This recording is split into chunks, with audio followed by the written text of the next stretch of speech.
आप अगर एक स्टार्टअप हैं या फिर आप स्टार्टअप प्लान कर रहे हैं तो आपने स्टार्टअप इंडिया के बारे में ज़रूर सुना होगा। Startup India government of India का एक स्कीम है जिसके थ्रू हमारे देश की सरकार ये चाहती है कि भारत में ज़्यादा से ज़्यादा स्टार्टअप हों, ज़्यादा से ज़्यादा इंडस्ट्रीज़ लगें, मैन्युफैक्चरिंग ज़्यादा हो और इन स्टार्टअप के साथ में एम्प्लॉयमेंट जनरेशन भी बहुत अच्छे लेवल पे, मास लेवल पे भारत में हो। नमस्कार, मेरा नाम है हर्ष।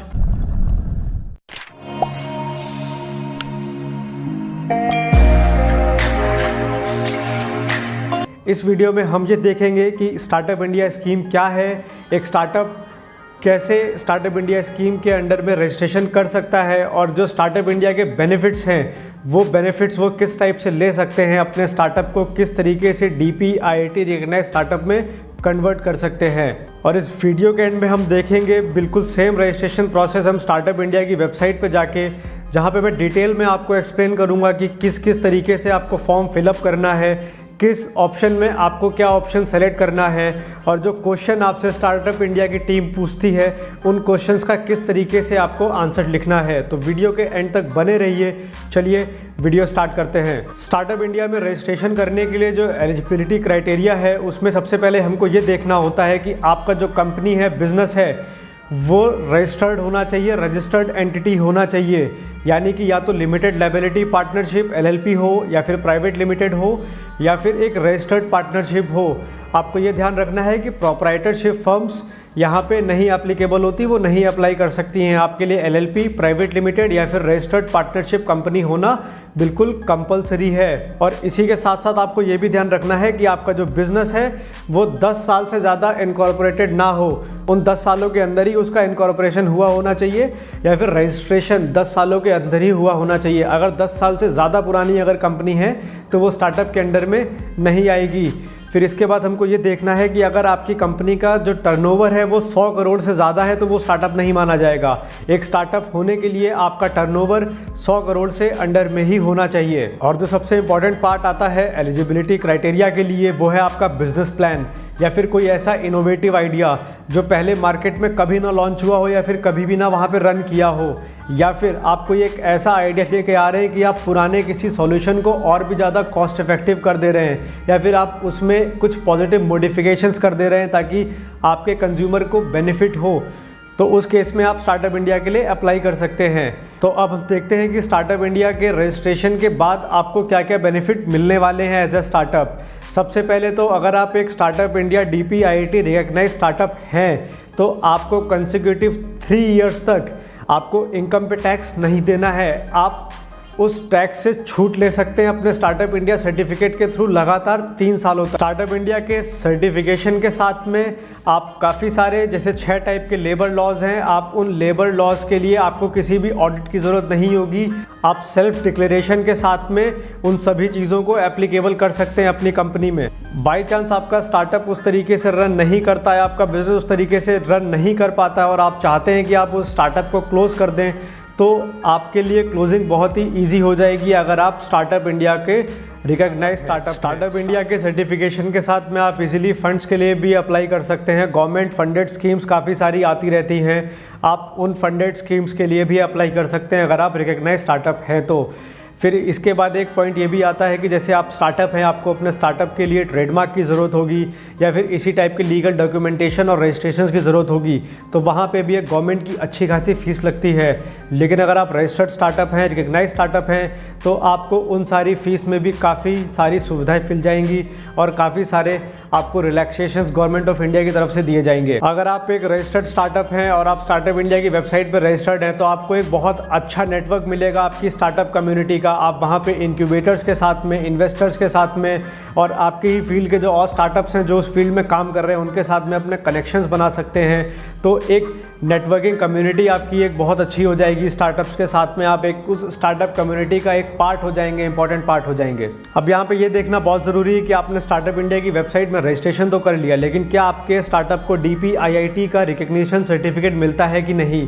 क्योंकि DPIIT का रिकग्निशन सर्टिफिकेट जब आपको मिल जाएगा तभी आप इन सारे बेनिफिट्स को बहुत अच्छे से अवेल कर सकते हैं, नहीं तो फिर आप इन बेनिफिट्स को प्रॉपर्ली नहीं ले पाएंगे। क्योंकि इसमें काफ़ी सारे पॉइंट्स ऐसे हैं जिसके लिए आपको रिकग्नाइज स्टार्टअप होना ज़रूरी है, क्योंकि गवर्नमेंट को भी ये पता होना चाहिए कि आप जो प्लान कर रहे हैं, आपका जो बिज़नेस आइडिया है वो या तो इनोवेटिव है या फिर एक ऐसा सॉल्यूशन जो पहले मार्केट में था उससे आपने बेटर सॉल्यूशन आपने प्रेजेंट कर दिया है, या फिर आपका जो बिज़नेस आइडिया है वो काफ़ी मास लेवल पे आगे जाके एम्प्लॉयमेंट जनरेट करने वाला है। इन तीनों पॉइंट्स को अगर आप फुलफ़िल कर रहे हैं तो आपको स्टार्टअप इंडिया का रिकग्निशन सर्टिफिकेट ज़रूर मिलेगा।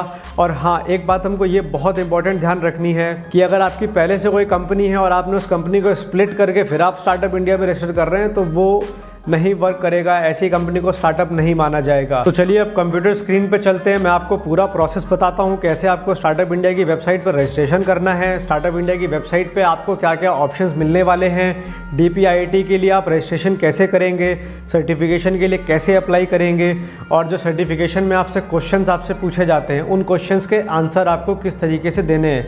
तो चलिए चलते हैं कंप्यूटर स्क्रीन पर। अब यहाँ पे सबसे पहले तो आपको वेबसाइट ओपन करना है स्टार्टअप इंडिया के रजिस्ट्रेशन के लिए। आपका एक अकाउंट होना चाहिए startupindia.gov.in पे। आप अगर सर्च करते हो गूगल पे तो आपको वेबसाइट ये मिल जाएगी, या फिर आप डायरेक्टली भी startupindia.gov.in डाल के वेबसाइट को ओपन कर सकते हैं। कुछ इस टाइप का इंटरफेस रहेगा वेबसाइट का।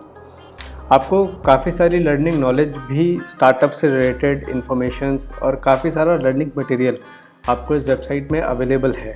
तो आप बहुत सारी चीज़ें सीख सकते हैं इस वेबसाइट को सब्सक्राइब करके, इस पे अकाउंट अपना क्रिएट करके। और यहाँ पे लैंग्वेज का भी कोई बैरियर नहीं, देखिए काफ़ी सारी लैंग्वेज में इस वेबसाइट को बिल्ड किया गया है। आप ऑलमोस्ट इंग्लिश है, हिंदी है, हमारी जो मेन जो इंडियन लैंग्वेजेस हैं, इनफैक्ट संस्कृत तक में इसको साथ में ट्रांसलेट किया गया है। तो आप बहुत ही इजीली आपकी जो भी प्रेफर्ड लैंग्वेज हो आप उस लैंग्वेज में इस वेबसाइट को एक्सेस कर सकते हो। अब हम यहाँ पे ये देखते हैं कि स्टार्टअप इंडिया के इस वेबसाइट पर आपको रजिस्टर कैसे करना है और DPIIT के सर्टिफिकेशन के लिए आपको अप्लाई कैसे करना है। आप सबसे पहले आ जाओगे स्टार्टअप इंडिया पोर्टल पे। अब देखिए मेरा पहले से अकाउंट बना हुआ है तो मैं डायरेक्टली लॉगिन करूंगा, लेकिन मैं आपको रजिस्टर पे भी क्लिक करके एक बार दिखा दे रहा हूँ कि फॉर्म किस टाइप से आता है। या तो आप डायरेक्टली अपने सोशल मीडिया अकाउंट से आप साइनअप कर लो, या आप नेम, ईमेल ID, अपना मोबाइल नंबर और पासवर्ड सेट करके आप रजिस्टर पे क्लिक कर दो, आपका अकाउंट यहाँ से क्रिएट हो जाएगा। मेरा अकाउंट पहले से बना हुआ है तो हम यहाँ पर लॉगिन कर लेंगे। मेरी एक company software link already DPIIT registered और रिकग्नाइज स्टार्टअप है। तो अब मैं आपको दिखाता हूँ लॉगिन करके। आप अपना ईमेल ID, जिस मेल ID से आपने रजिस्टर किया हो, और पासवर्ड डाल के आप डायरेक्टली वेबसाइट पे लॉगिन कर सकते हैं। देखिए कुछ इस टाइप का डैशबोर्ड खुल के आ जाता है। वीडियो में अभी इसी वाली वीडियो में हम लोग देख रहे थे कि मैंने आपको बताया था कि कनेक्शंस आपके बनेंगे। आप यहाँ पे मेंटोर्स के साथ में कनेक्ट कर सकते हैं। आप व्यू ऑल पे क्लिक करेंगे, आपको जितने भी मेंटोर्स जो स्टार्टअप इंडिया पे रजिस्टर्ड हैं आपको उनकी पूरी लिस्ट शो हो जाएगी, उनकी प्रोफाइल शो हो जाएगी और आप उनके साथ में कनेक्ट हो सकते हैं। इसी तरीके से आप इंक्यूबेटर्स के साथ में कनेक्ट हो सकते हैं, जैसे HBF डायरेक्ट लिमिटेड है, स्वर्णिम इंक्यूबेशन सेंटर है। तो ये इंक्यूबेशन सेंटर्स हैं, ठीक है। अब इंक्यूबेशन सेंटर क्या होता है? इंक्यूबेटर्स वो होते हैं जो आपके आइडिया पे हेल्प करते हैं। आप जैसे अर्ली स्टेज कंपनीज़ अगर हैं तो आपको कैसा गाइडेंस चाहिए, आपको एक सही गाइडेंस देंगे, आपको रिसोर्सेज देंगे जिनके थ्रू आप अपने बिज़नेस को बढ़ा सकते हैं, और आपको कनेक्शंस देंगे ताकि आप अपनी स्टार्टिंग स्टेज में आप तेज़ी से ग्रो कर सकें, आगे बढ़ सकें। तो वहाँ पे इंक्यूबेटर्स का काम आता है। तो आप इस वेबसाइट के थ्रू काफ़ी सारे इंक्यूबेटर्स के साथ में भी कनेक्ट हो सकते हैं। इसी तरीके से आप एक्सेलरेटर्स के साथ में, और जो आपकी इंडस्ट्री के जो अदर जो स्टार्टअप्स हैं उनके साथ में, फिर आपकी इंडस्ट्री पे जो इन्वेस्टर्स हैं आप उनकी प्रोफाइल्स के साथ में भी यहाँ पे जोड़ सकते हैं। जैसे 100x.vc है, सिनर्जेटिक वेंचर्स प्राइवेट लिमिटेड है, ये सब वेंचर कैपिटलिस्ट हैं, ये सब इन्वेस्टर्स हैं। तो आप इन्वेस्टर्स के साथ में भी कनेक्ट हो सकते हैं। तो देखिए एक पूरा नेटवर्क है यहाँ पे। आप यहाँ से रिसोर्स, ऑनलाइन कोर्सेज हैं, गाइड बुक्स हैं, मार्केट रिसर्च रिपोर्ट्स हैं, पेटेंट फैसिलिटेटर्स हैं। तो एक पूरा रिसोर्सेज का पैनल आपके पास हो गया। आप नेटवर्क आप अपना जनरेट कर सकते हो। स्टार्टअप इंडिया नेटवर्क पे आप अलग अलग टाइप के लोगों से आप यहाँ पे जुड़ सकते हो। ऐसी स्कीम पॉलिसीज़ जो गवर्नमेंट की आती रहती हैं, इनका इन्फॉर्मेशन बराबर आपको इस प्लेटफॉर्म के थ्रू मिलता रहेगा। जो प्रोग्राम्स इस समय रनिंग पे हैं, ये सारी इन्फॉर्मेशन आपको startupindia.gov.in पे मिलती रहेगी। तो ये आपका डैशबोर्ड हो गया। स्टार्टअप इंडिया की वेबसाइट का। अब आप जैसे यहाँ पे देखोगे ये मेरी कंपनी का नाम है, लोगो है, आप अपना कंपनी का नाम, लोगो, प्रोफाइल यहाँ पे डायरेक्टली सेट कर सकते हैं। एडिट प्रोफाइल में जाके माई कनेक्शंस पे आप चले जाएंगे तो आपके जितने भी कनेक्शंस है उसका पूरा लिस्ट यहाँ पे शो हो रहा होगा। व्यू प्रोफाइल पे अगर हम जाते हैं तो आपका कंपनी का जो प्रोफाइल आपने यहाँ पे फिलअप किया होगा वो प्रोफाइल पूरा, आपकी टीम में कौन कौन है। अब जैसे मेरा स्टार्टअप DPIIT रिकग्नाइज्ड है, अगर आपके स्टार्टअप को ये रिकग्निशन मिल जाएगा तो आपके स्टार्टअप नीचे भी ये वाला लोगो, ये बैच और DPIIT रिकग्नाइज लिख के आने लगेगा, नहीं तो यहाँ पे कुछ नहीं आता है। तो ये सिर्फ रिकग्नाइज कंपनीज़ के पास में आता है। आप किस स्टेज पे हैं, आपका फोकस इंडस्ट्री किस उस पे है, सर्विसेज पे है, किस इंडस्ट्री पे है, आपका फोकस सेक्टर क्या है, सर्विस एरिया क्या है, आपका लोकेशन और आप कितने साल से एक्टिव हैं, ये सारी चीज़ें आपको यहाँ पे शो हो जाएंगी। कंपनी आपकी रजिस्टर्ड है, जो जो डॉक्यूमेंट्स आपने अपलोड किए हैं वो सारे आपको इधर पे शो होंगे, आपके कनेक्शंस यहाँ पे शो होंगे। तो ये एक तरीके से प्रोफाइल हो गया स्टार्टअप इंडिया का। अब हम वापस अपने डैशबोर्ड पे चलते हैं और अब हम देखते हैं कि DPIIT के रिकग्निशन के लिए आपको क्या करना रहेगा। अब आप जब आओगे तो यहाँ पे ये कुछ कैटेगरीज हो जाएंगी। अब आप DPIIT रिकग्निशन के टैब पर क्लिक करोगे, आप वैसे ही यहाँ पे एक नए टैब आपके पास ओपन होके आ जाएगा जहाँ पे आपके पास एप्लीकेशन की डिटेल्स होंगी। ठीक है, अब जैसे यूज़र डिटेल्स हैं, यहाँ पे रजिस्ट्रेशन में हमारा अप्रूव्ड है, ऑलरेडी रजिस्टर्ड है, इसलिए यहाँ पे व्यू डिटेल्स आ रहा है। और आप नॉर्मल जब आप यूज़र, जब फर्स्ट टाइम आप जब यहाँ पे साइन अप करेंगे या फिर आपने अभी तक नहीं अप्लाई किया है तो यहाँ पे अप्लाई नाउ का ऑप्शन आ रहा होगा। जैसे फॉर्म 80 IAC के अंदर में यहाँ पे अप्लाई नाउ का ऑप्शन आ रहा है। ठीक है, हमें सर्टिफिकेट मिला हुआ है तो हम डायरेक्टली यहाँ से अपना सर्टिफिकेट एक्सेस कर सकते हैं, देख सकते हैं, और जिन लोगों को वेरीफाई करना होता है वो वेरीफाई कर सकते हैं। तो ये कुछ इस टाइप का स्टार्टअप इंडिया का सर्टिफिकेट होता है जो 10 साल के लिए वैलिड होता है, ऑलमोस्ट 7 साल के लिए वैलिड होता है। ये हमारा सर्टिफिकेट 14 अक्टूबर 2020 से लेकर 13 जून 2027 तक एक्टिव रहेगा, वैलिड रहेगा। तो इसी तरीके से चलिए अब हम वापस से ऊपर वाले पार्ट में चलते हैं, यूज़र डिटेल्स में। यहाँ पे अब जब यहाँ पे आप अप्लाई नाउ पे क्लिक कर देंगे तो कुछ इस टाइप से फॉर्म आपके पास खुल के आएंगे जहाँ पे आपको इन्फॉर्मेशंस अपनी देनी रहेंगी। जब आप अप्लाई नाउ पे क्लिक करेंगे, फॉर्म अप्रूव्ड है इसलिए यहाँ पे ये इस तरीके से आ रहा है। तो देखिए एंटिटी डिटेल्स, सबसे पहले आप नेचर ऑफ एंटिटी, आपका एंटिटी प्राइवेट लिमिटेड है, लिमिटेड लायबिलिटी पार्टनरशिप है या फिर रजिस्टर्ड फर्म है आपका, तो वो नेचर ऑफ एंटिटी के अंडर में आ जाएगा। किस इंडस्ट्री पे आप काम कर रहे हैं आप वो यहाँ ड्रॉप डाउन सेलेक्ट करेंगे। आप कौन से सेक्टर पे काम कर रहे हैं आप वो सेक्टर यहाँ पे सेलेक्ट कर लेंगे। फिर आपने कैटेगरीज डाल दी कि किस किस टाइप की कैटेगरीज पे आपकी कंपनी वर्क कर रही है। फिर इसी तरीके से कंपनी का इनकॉर्पोरेशन जो नंबर होता है, CIN नंबर, वो CIN नंबर आप डाल दोगे। अगर आपका लिमिटेड लायबिलिटी पार्टनरशिप है और प्राइवेट लिमिटेड है तो आपके पास ये नंबर होगा। लिमिटेड लायबिलिटी पार्टनरशिप में ये आपका जो इनकॉर्पोरेशन सर्टिफिकेट होगा वहाँ पे रजिस्ट्रेशन नंबर होगा, और सेम ऐसी प्राइवेट लिमिटेड का जो इनकॉर्पोरेशन सर्टिफिकेट होगा वहाँ पे भी एक CIN नंबर होगा, आपका इनकॉर्पोरेशन नंबर, वो नंबर आपको डाल देना है। आपका जो रजिस्टर्ड एंटिटी है वो आपको पूरा नाम यहाँ पे लिखना है। जैसे हमारा ये लिमिटेड लायबिलिटी पार्टनरशिप है और हमारी कंपनी का नाम HDPI software billing solutions LLP है, तो हमने यहाँ पूरा नाम दिया हुआ है। आपने कब कंपनी अपना इनकॉर्पोरेट कराया आपको वो डेट डालनी है। आपने कब से स्टार्ट किया उससे फ़र्क नहीं पड़ता, आपकी कंपनी जिस दिन इनकॉर्पोरेट हुई है लीगली आपको वो डेट यहाँ पर डालनी है। फिर एक कंपनी का पैन कार्ड, और फिर आपने सारी इन्फॉर्मेशन सही दी है, आप सर्टिफाई पे यहाँ पे टैप करके आप उसको क्लिक कर देंगे। देन फिर उसके बाद आपको अपना एड्रेस डिटेल्स, जो आपकी रजिस्टर्ड एड्रेस है ऑफिस का, आपको वो पूरी डिटेल्स यहाँ पे भर देनी है। देन फिर ऑथराइज्ड रिप्रेजेंटेटिव की डिटेल्स यहाँ पे रहेंगी कि जैसे आप सपोज करिए आप प्राइवेट लिमिटेड कंपनी है तो मिनिमम 2 डायरेक्टर होंगे, आप LLP हैं तो भी मिनिमम 2 पार्टनर होंगे ही होंगे उसमें। तो उन सारे पार्टनर्स या फिर डायरेक्टर में एक कोई पर्सन होगा जो ऑथराइज्ड होगा, तो उस ऑथराइज्ड पर्सन की डिटेल्स आपको यहाँ पे फिलअप कर देनी, उनकी जो भी डिटेल्स हैं। फिर आपको यहाँ पे डायरेक्टर और पार्टनर की डिटेल्स आपको शो करनी है। आपके जो कंपनी है उसमें LLP में प्राइवेट लिमिटेड में कितने पार्टनर्स हैं, तो जैसे हमारा 2 पार्टनर हैं तो हमने यहाँ पे 2 सेलेक्ट किया हुआ है। फिर आपको सभी डायरेक्टर की डिटेल्स यहाँ पे दे देनी है, नेम, जेंडर, मोबाइल नंबर, उनका जो एड्रेस है और जो ईमेल आईडीज़ हैं, ये आपको डायरेक्टर की वहाँ पे डिटेल्स में डालना है। फिर इन्फॉर्मेशन आपको देनी है कि आप कि कंपनी में कितने नंबर ऑफ़ एम्प्लॉयज़ हैं जो इस समय वर्क कर रहे हैं फाउंडर्स को मिला के, तो वो आपने एक नंबर वहाँ पे दे दिया। फिर अब आपको यहाँ बताना है कि आप किस स्टेज पे हैं। आप आइडिएशन की स्टेज पे हैं, मतलब आपके पास कोई आइडिया है किसी प्रोडक्ट या सर्विस का। आप वैलिडेशन की स्टेज में हैं कि आपने मतलब एक MVP मिनिमम वायबल प्रोडक्ट बना लिया है। अब MVP क्या होता है, मैं आई बटन पे एक लिंक दे दे रहा हूँ, मेरा प्रीवियस वीडियो है, आप उसमें देख सकते हैं कि MVP क्या होता है और minimum viable product ideation validation का क्या प्रोसेस होता है। ठीक है, फिर आप अर्ली ट्रैक्शन, मतलब आप कस्टमर्स को जनरेट कर चुके हैं, आप रेवेन्यू जनरेट कर रहे हैं, तो वो अर्ली ट्रैक्शन हो गया। स्केलिंग, अब आप बिज़नेस को सस्टेनेबल प्रॉफिट्स की ओर ले जाना चाहते हैं, अपने बिज़नेस को स्केल करना चाहते हैं, तो आपको इन 4 ऑप्शंस में से कोई एक ऑप्शन सेलेक्ट कर लेना है। ठीक, फिर उसके बाद आपने इंटेलेक्चुअल प्रॉपर्टी राइट के लिए अप्लाई किया है कि नहीं किया है। IPR इंटेलेक्चुअल प्रॉपर्टी होता है कि आपने कुछ आइडिया प्लान किया है, कुछ सोचा है, तो उसके लिए आप एक प्रॉपर्टी राइट आप एक ले लेते हैं। तो अगर येस तो आप येस कर दीजिए, नहीं तो आप नो पे टिक कर सकते हैं। ठीक है, फिर एक आता है is the startup creating an innovative product service process और इम्प्रूविंग एन एग्जिस्टिंग प्रोसेस और सर्विस। ठीक, अब या तो आपने कोई इनोवेटिव प्रोडक्ट बनाया है या आपने किसी एग्जिस्टिंग सर्विस को इम्प्रूव किया है। तो जैसे आप अगर स्टार्टअप हैं और रिकग्निशन के लिए अगर आप अप्लाई कर रहे हैं, तो आपको ये 2 में से एक चीज़ें होना मस्ट है कि या तो आप कोई नया कुछ आप बिल्ड करो या फिर आप किसी एग्जिस्टिंग प्रोडक्ट सर्विस या उसके प्रोसेस को आप ठीक कर दो, आप बेहतर कर दो।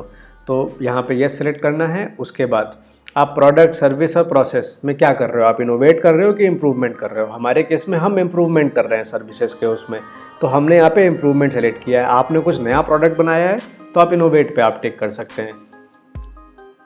इसके बाद is the startup creating a scalable business model with high potential of employment. क्या आपका जो स्टार्टअप है वो हाई पोटेंशियल रखता है एम्प्लॉयमेंट जनरेशन के लिए, तो आप येस और नो आपके स्टार्टअप के प्लान के हिसाब से आप ये देख सकते हो कि आपका स्टार्टअप जो आपका बिजनेस है वो आगे जाके कितना ज़्यादा एम्प्लॉयमेंट क्रिएट कर सकता है मार्केट में।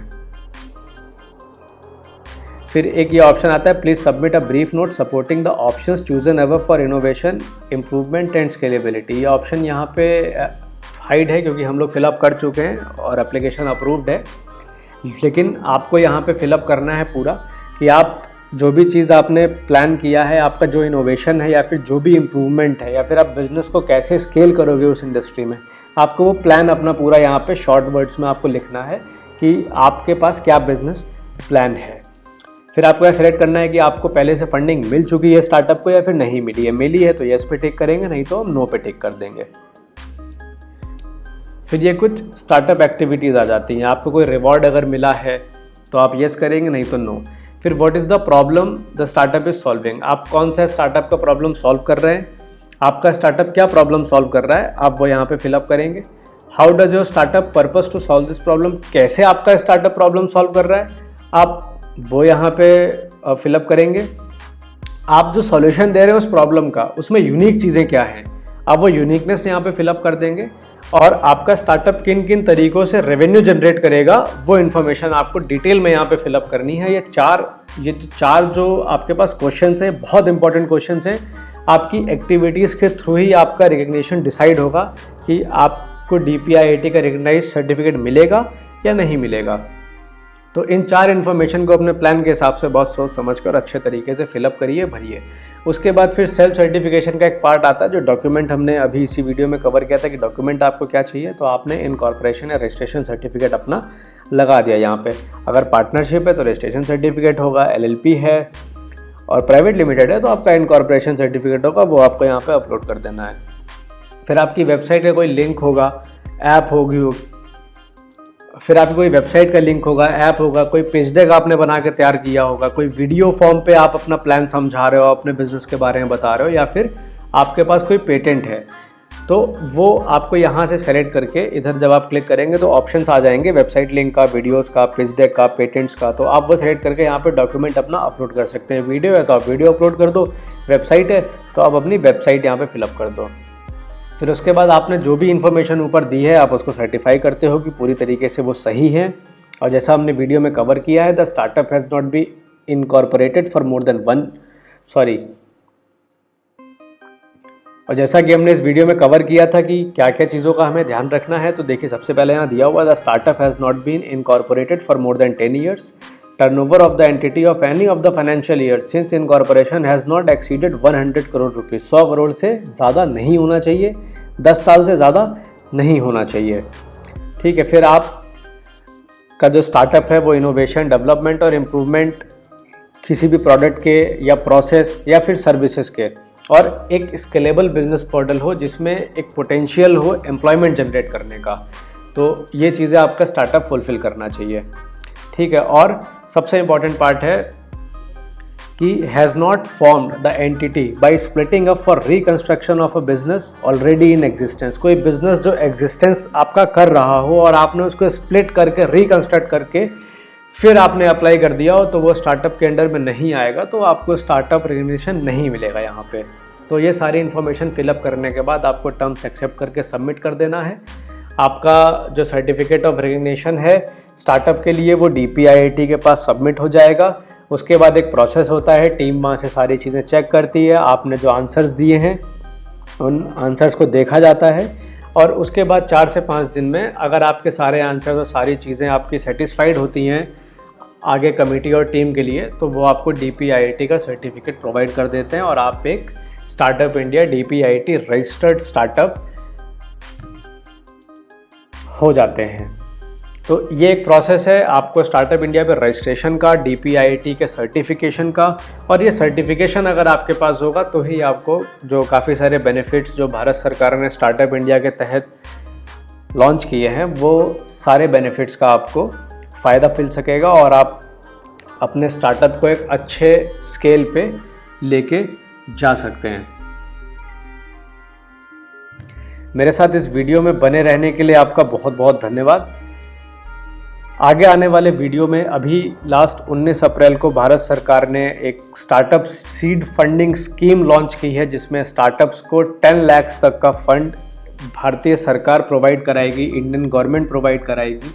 तो उस स्टार्टअप सीड फंडिंग के लिए आप कैसे अप्लाई कर सकते हैं, उसके लिए क्या क्या क्राइटेरिया हैं और कौन कौन से स्टार्टअप उसमें लाई करेंगे और उनको किस तरीके से 10 लाख का फंडिंग, इनिशियल स्टेज का फंडिंग ग्रो करने के लिए मिल सकता है। तो नेक्स्ट वीडियो में मैं डिटेल में आपको इसके बारे में बताऊंगा और आपको दिखाऊंगा कि आप किस तरीके से उस प्लान पर रजिस्टर करके आप भारत सरकार से उस फंडिंग के बेनिफिट ले सकते हैं। इस वीडियो को लाइक कर दें, शेयर कर दें, शायद ये वीडियो किसी स्टार्टअप के लिए या फिर जो लोग स्टार्टअप करना चाह रहे हैं उनके काम आ जाए, उनको थोड़ी नॉलेज उनको मिल जाए कि किस तरीके से स्टार्टअप इंडिया की स्कीम का वो बेनिफिट ले सकते हैं और स्टार्टअप इंडिया में रजिस्ट्रेशन कर सकते हैं।